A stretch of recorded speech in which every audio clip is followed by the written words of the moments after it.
So আপনার মতে আসলে কনটেন্ট ইমপ্রুভ করার জন্য বা কনটেন্ট শুরু করার জন্য ফার্স্ট অ্যাপ্রোচটা কি হওয়া উচিত?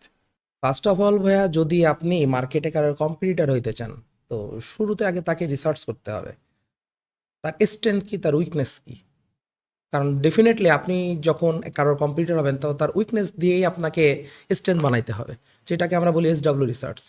তো আপনি স্ট্রেংথগুলো রিসার্চ করলেন এবং দেখলেন যে আসলে ওই জায়গাগুলো, যেহেতু একটা আমি যদি এখন বলি, সাপোজ যদি ফুড নিয়ে কেউ চিন্তা করে, তার মানে এখন যদি এই সেপের সাথে আমি যদি কম্পিটিটর চিন্তা করি, ডেফিনেটলি তার ওই লেভেলে আগে ক্যাপাবিলিটিতে আসা লাগবে। এখন যদি বলি ক্যাপাবিলিটি কি, ইনভেস্টমেন্ট, ক্যাপাবিলিটি কি টিম, ক্যাপাবিলিটি কি এক্সপিরিয়েন্স, স্কিল, সবগুলা।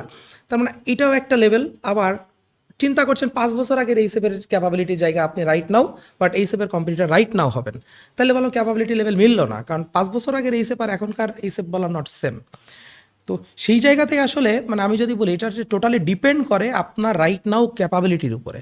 আপনি কতটুকু ক্যাপাবল, সেই ক্যাপাবিলিটির জায়গা থেকে ডিপেন্ড করবে যে আসলে আপনি কোন পজিশন থেকে আপনি কি চান, সেটার উপরে আপনার মেনলি ডিসিশনটা মেক হবে।